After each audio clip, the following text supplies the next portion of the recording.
அனைவருக்கும் வணக்கம். Calcaneal spur அதனோட பார்ட் 2 வீடியோ தான் நம்ம இப்போ பார்க்க போகிறோம். ஏற்கனவே நம்ம பார்ட் 1ல் ஃபுட் அனாட்டமி அண்ட் ஃபிசியாலஜி பார்த்துருப்போம். இந்த வீடியோவில் நம்ம கால்கேனியல் ஸ்பரோட சிம்டம், காசஸ் மற்றும் டயக்னோசிஸ், அதை எப்படி கண்டுபிடிக்கலாம் அப்படின்ற விஷயத்தை தெளிவாக பார்க்க போகிறோம். ஸோ ஒரு ஸ்மால் ரெக்வெஸ்ட், எல்லாருமே ஃபஸ்ட்டு பார்ட்டை பார்த்து தெளிவானதுக்கப்புறம் செகண்ட் பார்ட்டுக்குள்ளே வாங்க. Wish you all the best. Welcome to all. Calcaneal spur அதுதான் நம்ம பார்க்குறோம். ஜென்ரலாக ஹீல்னு சொல்லுவோம் இல்லையா? ஸோ கால்கேனியல் அந்த போனில் ஒரு வளர்ச்சி வரதால் அதை கால்கேனியல் ஸ்பர்ன்னு சொல்கிறோம். ஸோ அதை ஜென்ரலாக சொல்லும்போது ஹீல் ஸ்பர் அப்படின்னு சொல்கிறோம். ஓகேவா? இந்த ஹீல் ஸ்பர்னு சொல்கிறோம் இல்லையா? ஸோ மெடிக்கல் டெர்மினாலஜியில் நம்ம என்ன சொல்கிறோம்? ஹீல் ஸ்பரு, கால்கேனியல் ஸ்பர் எல்லாத்தையுமே ஆஸ்டியோஃபைட் அப்படின்னு சொல்கிறோம். இதை தான் நம்ம மைண்டில் வச்சுக்கணும். சரிங்களா? கால்கேனியல் ஸ்பர்ன்றது எங்கன்னா குதிகால், அந்த கால்கேனியல் போன் இருக்கு இல்லைங்களா, அந்த குதிகாலுக்கு பின்னக்கூடிய ஒரு பிரச்சனை. ஸோ இதை வந்து நம்ம என்னன்னு சொல்கிறோன்னா டார்சல் ஹீல் ஸ்பர்ன்னு சொல்லுவோம். என்ன சொல்கிறது? டார்சம்னா கொஞ்சம் இந்த கருப்பு தோல் இருக்கு இல்லையா, அந்த ஏரியாவில் வலி இருக்கும். கருப்பு தோல் வெள்ளை செய்யும் சேர்ற இடத்துல வந்து வலி இருக்கும். காலுக்கு உள்ளங்காலுக்கு கீழே வருது அப்படின்னா அதை பிளான்டர் ஹீல் ஸ்பர் அப்படின்னு சொல்லுவோம். சரியா? ஸோ அந்த பிளான்டர் ஃபேஷியான்னு சொல்லுவோம் இல்லையா, அதில் வரக்கூடிய பிரச்சனையை நம்ம என்ன சொல்கிறோம்? பிளான்டர் ஹீல் ஸ்பர் அப்படின்னு சொல்லுவோம். இதே கொஞ்சம் மேலே அந்த பின்னாடி குதிகாலுக்கு கொஞ்சம் மைல்டாக மேலே அந்த கருப்பு தோலும் வெள்ளை தோலும் சேர்ற இடம் விண்ணுன்னு வலிக்குது, அந்த இடத்துல கொஞ்சம் உருண்டையாக முட்டையாக முட்டிட்டு இருக்கிற மாதிரி இருக்குது அப்படின்னம்னா அதை கால்கேனியல் ஸ்பர் அப்படின்னு சொல்கிறோம். அவ்வளோதான், சிம்பிள். இந்த கால்கேனியல் ஸ்பர் இருக்கு இல்லையா, பெரும்பாலும் இது ஹீல்ஸ் டெண்டினோபதியும் தொடர்புடையது. அதே சமயம் அதாவது டெண்டர்னஸ், டெண்டினோபதின்றது அந்த இடம் கொஞ்சம் புடச்சினுல வலியோட வீக்கமோட சில சமயம் ரெட்டிஷோட இருக்கும். Okay, causes of calcaneal spur. இந்த குதிகாலில் எலும்பு வளர்ச்சி வந்து எதனால் வருது? ரொம்ப ஹார்டான ஒரு பரப்பில் ரொம்ப நேரம் நிற்கிறது, இல்லை நடக்கிறது, அது மட்டும் இல்லாமல் காலுக்கு ப்ரெஷர் கொடுக்கறது. ஸோ இந்த மாதிரியான ஆக்டிவிட்டீஸால் ரொம்ப நேரமாக அந்த இடத்துல நிற்கிறதால வரக்கூடிய ஒரு பிரச்சனை. சரியா?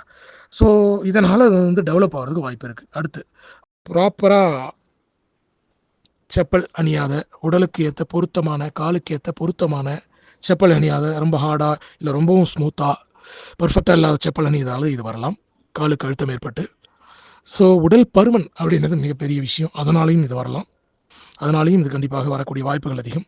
அது மட்டும் இல்லாமல் ஓவராக விளையாடக்கூடிய விளையாட்டு வீரர்கள் ப்ராப்பரான ஷூஸ் அணியாமல் விளையாடும் போதும், அடுத்து வந்து பார்த்திங்கன்னா ஃப்ளாட் ஃபுட்டுன்னு சொல்லக்கூடிய தட்டையான பாதம் அல்லது உயர் வளைவு, இந்த ஆர்ச் வந்து ரொம்ப பெருசாக இருக்கு இல்லையா கால், ஸோ இவங்களுக்கெல்லாம் வந்து கண்டிப்பாக இந்த கால்கேனியல் ஸ்பர் வருவதற்கு வாய்ப்பு இருக்கிறது. இதெல்லாம் அதனுடைய மெயின் காசஸ். ஸோ இந்த காரணிகள் எல்லாமே பிளான்டர் ஃபேஷியா இருக்கு இல்லையா, அதில் வந்து கண்ணுக்கு தெரியாத இல்லை கண்ணுக்கு தெரிஞ்ச மைக்ரோ டேர், அங்கே வந்து சின்ன சிதைவுகள் ஏற்படுவதற்கு, எங்கே பிளான்டர் ஃபேஷியாவில் பிரச்சனைகள் ஏற்படுவதற்கு காரணமாக அறியப்படுகிறது. சரிங்களா?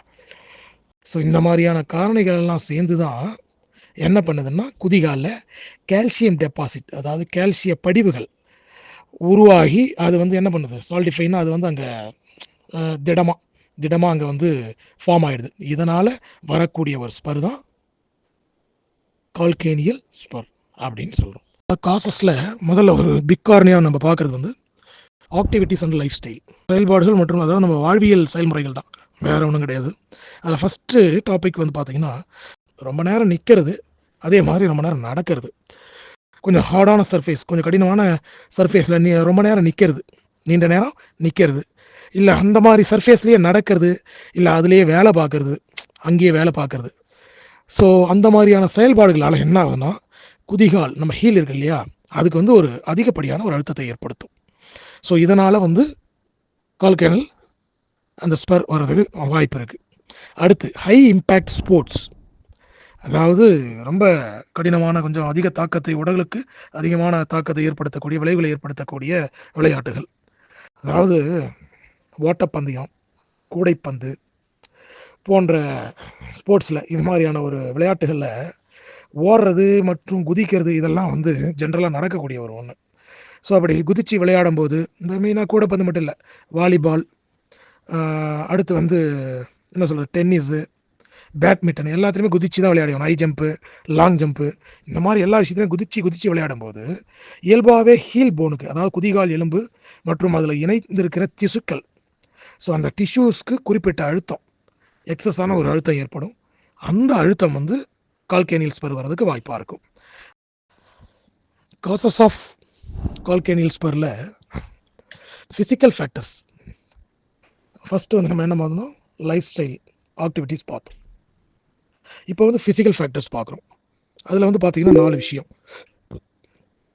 ஃபஸ்ட்டு ஒபிசிட்டி, அதாவது உடல் பருமன். நம்மளுடைய உடல் எடை அதிகரிக்கும் போது அதனுடைய அழுத்தம்லாம் எங்கே போகுங்க, ஹீலுக்கு போகும், அதாவது பாதத்துக்கு போகும். உள்ளங்காலுக்கு ஃபுல்லாக அந்த அழுத்தத்தை தாங்கும். அப்போது உள்ளங்கால் இருக்கக்கூடிய அந்த திசு படலம் என்னாகும், அதிகமான அழுத்தத்தை ஃபேஸ் பண்ணும். அப்போ ப்ரெஷரை அதிகமாக ஃபேஸ் பண்ணும்போது ஆட்டோமேட்டிக்காக அங்கே என்னாகும், பிளான்டர் ஃபேஷியா, அதுக்கு வந்து அதிகமான ஸ்ட்ரெஸ் வரும். ஓகே, அதனால் வந்து ஸ்பர் உருவாகிறதுக்கு வாய்ப்புகள் நிறைய இருக்குது. அடுத்து ஃபுட் மெக்கானிக்ஸ். ரொம்ப சிம்பிள். காலோட இயக்கம் எப்படி அப்படின்ற விஷயத்தை பார்க்குறோம். தட்டையான பாதங்கள்னு சொல்லுவோம் இல்லையா, ஸோ ஃப்ளாட் ஃபீட் அதுதான் கொடுத்துருக்கேன். ஸோ இந்த ஃப்ளாட் ஃபுட் அப்படின்னு சொல்லக்கூடிய தட்டையாக பாதங்கள் இல்லையா, சரிசமமாக அவங்களுக்கு அந்த வளைவு இல்லை, அந்த ஆர்ச் இல்லை. அதனால் என்ன ஆகும்னா, ஸோ நம்மளுடைய பாடியினுடைய அந்த ஷேக், அதாவது அதிர்ச்சியை அதே மாதிரி அப்சர்வ் பண்ணுற அந்த உறிஞ்சும் திறனையும் மாற்றும். அப்படி மாற்றும்போது ப்ராப்பராக கால்களை தரையில் வைக்க முடியாத போது அதனோட ப்ரெஷர் வரும். அந்த ப்ரெஷர் எங்கே அதிகமாகும்னா உள்ளங்காலில், ஹீலுக்கு மெயினாக அதிகமாகும், பிளான்டர் ஃபேஷியாவில். அடுத்து வந்து ஹை ஆர்ச்சஸ்.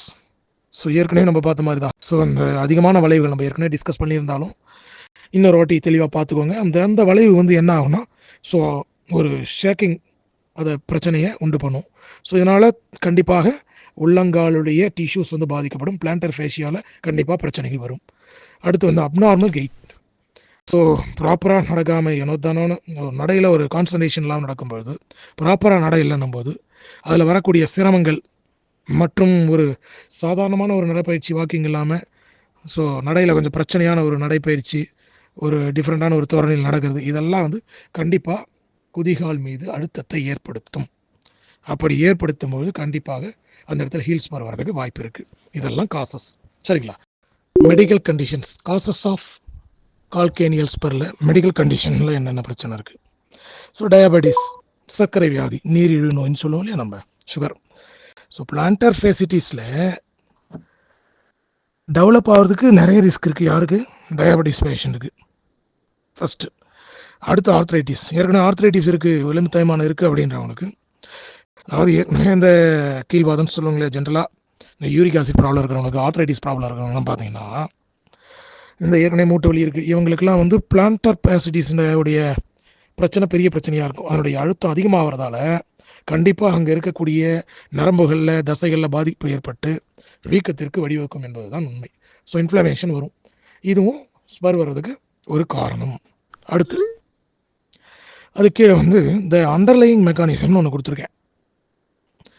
ஸோ அந்த ஜென்ரலாக பேசிக்காக இதை ஏற்படுத்தக்கூடிய வழிமுறைகள் வேறு என்னென்ன இருக்குது அப்படின்னு நம்ம பார்க்கலாம். First one, strain and microtears. குதிகால் எலும்பு அப்படின்ற ஒரு விஷயத்தில் நம்ம பார்த்தோம் அப்படின்னா, மெயினாக நரம்புகள், தசைகள், எலும்புகள், இணைப்புகள், இது எல்லாமே சேர்ந்த ஒரு விஷயந்தான். சரிங்களா? அப்போது இது எல்லாம் சேர்ந்த இரத்த குழாய்கள், ஸோ ஆர்டரி, வெயின், கபிலரி, எல்லாமே டிஷ்யூ எல்லாமே சேர்ந்த ஒரு விஷயந்தான் குதிகால் எலும்பு அப்படின்ற, அதாவது குதிகால் அப்படின்ற ஒரு விஷயத்தை சுற்றி இருக்குது. அப்போது இதுகளில் என்னென்ன பிரச்சனை ஏற்படும் அப்படின்னு நம்ம பார்த்தோம்னா, மெயினாக மைக்ரோட்டியஸ்ன்னு சொல்லுவோம் இல்லையா, ஸோ அதாவது அந்த கண்ணுக்கு தெரியாத ஒரு டேர், ஒரு டேமேஜ் அப்படின்னு சொல்லலாம். அது வந்து அந்த குதிகால் எலும்போட இணைஞ்சிருக்கிற இடத்துல பிளான்டர் ஃபேசிட்டிஸை ஏற்படுத்துகிற போது அங்கே வந்து ஒரு அழுத்தம் அதிகமாகும் போது ஸ்பர் வர்றதுக்கு காரணமாக இருக்கும். சரியா? ஸோ அடுத்து வந்து மெயினாக செகண்ட் நம்ம பார்த்தோம்னா ஹீலிங் ரெஸ்பான்ஸ் அப்படின்ற ஒரு விஷயம் நான் கொடுத்துருக்கேன். ஸோ இதுலேயும் நான் சொல்கிறது என்ன அப்படின்னா, இந்த கண்ணுக்கு தெரியாத ஒரு டியர் இருக்கும்பொழுது அது என்ன பண்ணும் அப்படின்னா, கண்டிப்பாக ஒரு அழுத்தத்தை கொடுக்கும், அங்கே ஸ்ட்ரெயினை கொடுக்கும். இதனால் ஸ்பர் உருவாக ஏகப்பட்ட வாய்ப்புகள் இருக்கிறது. அடுத்து வந்து கால்சியம் டெபாசிட்ஸ். ஸோ கால்சிஃபிகேஷன் சொல்லுவோம் இல்லையா, அந்த கால்சியம் படிவுகள் இருக்கு இல்லையா, அது என்ன பண்ணுன்னா, எந்த இடத்துல சேதமாக இருக்கோ, அஃபெக்ட் ஆகிருக்கோ, அதாவது ஸ்பெஷலி ஹீலில், அந்த ஏரியாவில் வந்து ஒரு படிவம் மாதிரி, ஒரு கிறிஸ்டல் மாதிரி என்ன ஆகிடுதுன்னா ஃபார்ம் ஆகிடுது. அதுதான் குதிகாலுக்கு பின்னாடி அப்படியே கொஞ்சம் மொட்டையாக இருக்க மாதிரி தெரியுது. சரியா? ஸோ அடுத்த ஃபேக்டர் என்னப்பா? போனி க்ரோத். ஸோ எலும்பு வளர்ச்சி.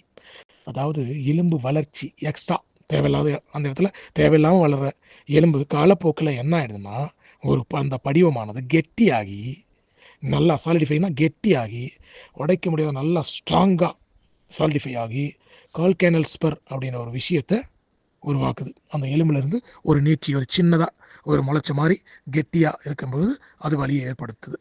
ஸோ இது எல்லாமே causes. Symptoms of calcaneal spur. அதனுடைய அறிகுறிகள் எப்படி இருக்கும்? அறிகுறி ஏன் சார் முக்கியம்?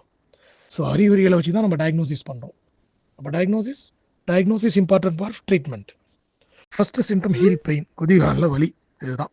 காலையில் எழுந்த உடனே காலை ஊனி நடக்க முடியறதில்ல. ஒரு 2 நிமிஷம் 3 நிமிஷம் காலை ஊனி நடந்துட்டாங்கன்னா அதுக்கப்புறம் நார்மல் ஆகிடுதுன்னு நிறைய பேர் சொல்ல நம்ம கேள்விப்பட்டிருப்போம். ஸோ அது எல்லாமே இந்த கால்கேனியல் ஸ்பரோட ஒரு மெயினான சிம்டம் தான். அதே மாதிரி ரெஸ்ட் எடுத்ததுக்கப்புறம் டக்கு நடந்தால் உட்காந்துட்டு ரொம்ப நேரம் உட்காந்துட்டு டக்கு நடக்கும் போது ஒரு வலி தாங்க முடியலனாலும் அது அதனுடைய சிம்டம் தான். அடுத்து பெயின் வித் ப்ரெஷர். அதாவது நடக்கிறது நிற்கிறது இல்லை ஒரே இடத்துல நின்றுட்டு இருக்கும்போது அதன் மூலயமா பாடி ப்ரெஷர் ஹீலில் கொடுக்கறது மூலமாக வலி அதிகரித்தா கண்டிப்பாக அது என்னது? கால்கேனியல் ஸ்பர் சிம்டமாக இருக்கலாம். டெண்டர்னஸ். அதாவது குதிகாலை சுற்றி இருக்கிற பகுதியில் டச் பண்ணால் ஒரு ஹார்டாக ஃபீல் பண்ணாலும் அதுக்குண்டான ஒரு அறிகுறியாக எடுத்துக்கலாம். எதுக்கு? ஸ்பர், ஹீல் ஸ்பருக்கு உண்டான ஒரு அறிகுறியாக நம்ம எடுத்துக்கலாம். ஸ்வெல்லிங்னா உங்களுக்கு தெரியும், வீக்கம். குதிகாலை சுற்றி ஒரு வீக்கத்துடன் கூடிய வலியும் இருக்கலாம். அதுவும் கால்கேனியல் ஸ்பரோட ஒரு சிம்டம். அடுத்து ஸ்டிஃப்னஸ். காலையில் எந்திரிச்ச உடனே வலியும் இருக்குது, அதே சமயத்தில் கால் ஸ்டிஃபாக டைட் ஆகிடும். இந்த குதிகாலில் ஸ்டிஃப் ஆகிறது மட்டும் இல்லை, கால் முட்டி வரைக்குமே ஒரு சிலர் டைட்டாக இருக்கணுவாங்க, சிலர் இடுப்பு வரைக்கும் கூட டைட்டாக இருக்கணுவாங்க. ரொம்ப விறப்பாக இருக்குது சார் காலையில், வாக் பண்ணதுக்கப்புறம் பரவாயில்லை அப்படின்னு சொல்லுவாங்க. அதாவது உடற்பயிற்சிக்கு பின்னாடி வரக்கூடிய குதிகால் வலி. உடற்பயிற்சியின் போது அது தெரியாது, ஒரு ஆர்வத்தில் பண்ணிவிடுவோம். ஆனால் அதை பண்ணிவிட்டு திரும்ப நம்ம அடுத்தடுத்து ஒர்க் பண்ணும்போது தான் அதனுடைய வலி அக்ரிவேட் ஆகும். இது மாதிரி இருந்தாலும் கண்டிப்பாக நீங்கள் கால்கேனியல் ஸ்பர் தானான்றதை பார்க்கணும். அதில் இது ஒன் ஆஃப் தி சிம்டம். அதாவது உணர்வின்மை, காலில் மறுத்து போகிறதுன்னு சொல்லுவோம். இல்லாட்டி கால் கோல்டு ஆகிடுது, கோல்டு ஃபீட்னு சொல்லுவோம் இல்லையா, குளிர்ச்சி ஆயிரும். ஸோ உணர்திறன் ரொம்ப கூலாக ஃபீல் பண்ணுவாங்க அவங்க காலில். ஸோ கால் ஜென்ரலாக கால் வச்சோம்னா ரொம்ப கூலாகவும் இருக்கக்கூடாது, ரொம்பவும் ஹீட்டாகவும் இருக்கக்கூடாது, நார்மலாக இருக்கணும். ஆனால் நாங்கள் வச்சோன்னே சில்லுன்னு இருக்குன்னு ஃபீல் பண்ணாங்கன்னா இவங்களுக்கு கண்டிப்பாக கால்கேனியல் ஸ்பர் இருக்கக்கூடிய வாய்ப்பு இருக்குது. ஆனால் அந்த ஸ்பர்க்கு பின்னாடி நீங்கள் அப்படி கை வச்சு பார்த்தீங்கன்னா கால் சூடாக இருக்கும். அந்த ஸ்பர் இடத்துல மட்டும், ஹீல் ஸ்பர் இடத்துல மட்டும் சூடாக இருக்கும். இதுவும் கண்டிப்பாக கால்கேனியல் ஸ்பரோட ஒரு சிம்டம். அதே மாதிரி அந்த ஸ்பர் டெவலப் ஆயிருக்கு இல்லையா, அந்த இடம் மட்டும் பார்த்தீங்கன்னா மறுத்து போன மாதிரி இருக்கும். அதுவும் கால்கேனியல் ஸ்பரோட ஒரு மிகப்பெரிய சிம்டமாக நம்ம பார்த்துக்கலாம். அடுத்த அறிகுறிகள் இல்லாதிருக்கலாம். இதுவுமே இல்லாமல் கால்கேனியல் ஸ்பர் இருக்குன்னா அதெல்லாம் ரொம்ப பயப்பட வேண்டிய விஷயம். ஒன்றுமே உணர்வே இல்லைன்னா எப்படி ஆகுறது? ஸ்பர் இருந்த உணர்வு இல்லைன்னா அது மிகப்பெரிய பிரச்சனை, தண்டோட பிரச்சனை. புரியுதுங்களா?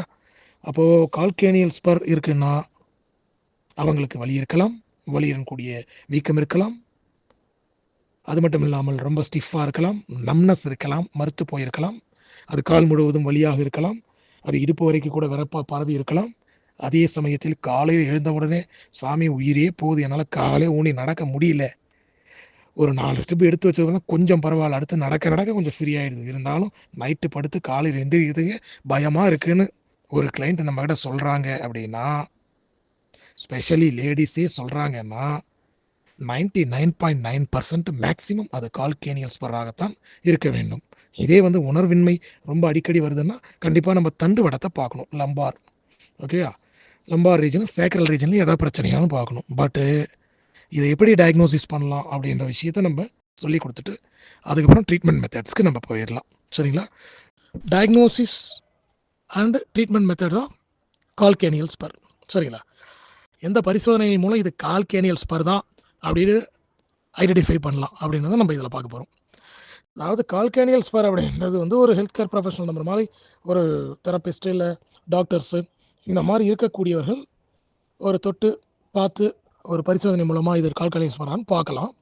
ஸோ அவர் என்ன எப்படி ஐடென்டிஃபை பண்ணுவாங்கன்னா, சாஃப்டாக இருக்கா இல்லை வீக்கமாக இருக்கா இல்லை ஹார்டாக இருக்கா என்னன்றதை பார்த்து அதனுடைய இருப்பிடம் எப்படின்றத பார்த்துட்டு தான் சொல்லுவாங்க. அதே மாதிரி உறுதிப்படுத்தணும் அப்படின்னும் போது எக்ஸ்ரேஸ் பெஸ்ட்டு. ஸோ அதே நேரத்தில் இன்னும் கொஞ்சம் தெளிவாக வேணும், இன்னும் கொஞ்சம் அட்வான்ஸ் லெவலுக்கு போகணும், அல்ட்ராசவுண்டு இல்லை எம்ஆர்ஐ ஸ்கேன் இந்த மாதிரி வந்து எக்ஸ்ட்ரா வந்து எடுத்து இந்த பிளான்டர் ஃபேஸ்டிஸில் எதனா டியர் மைக்ரோ டியர்ஸ் இருக்கா, இல்லை நரம்பு சுருக்க மாதிரி ஏதாவது இருக்கா, அந்த மாதிரி விஷயங்கள் ஏதாவது கிளாட்ஸ் இருந்தாலும் ரொம்ப தெளிவாக அதில் தெரியும். இதெல்லாம் பார்த்து நம்ம எடுத்துக்கலாம். எக்ஸ்ரேஸ் அப்படின்னு பார்த்தோம்னா இது பொதுவாக வந்து ஜென்ரலாகவே இதை தான் வந்து முதல்ல டாக்டர் சஜஸ்ட் பண்ணுவாங்க கால்கனியஸ் வரான்னு பார்க்குறதுக்கு. ஏன் லேட்ரல், ஸோ அந்த பக்கவாட்டில் அவங்க வந்து எக்ஸ்ரே எடுக்கும்போது குதிகால் எலும்பு தான் அந்த கால்கேனஸ் ஏரியாவில் எலும்பு ஏதாவது வளர்ந்துருக்கா அப்படின்றது தெளிவாக அந்த படத்தில் காட்டும். சரிங்களா?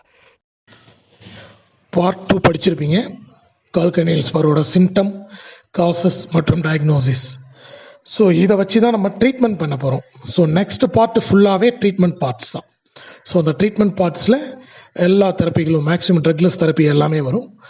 பார்ட் 1 பார்ட் 2 தெளிவாக படித்ததுக்கப்புறம் தெளிவாக நோட்ஸ் எடுத்துக்கோங்க. அதெல்லாம் முடித்ததுக்கப்புறம் பார்ட் 3 போங்க, ரொம்ப யூஸ்ஃபுல்லாக இருக்கும்.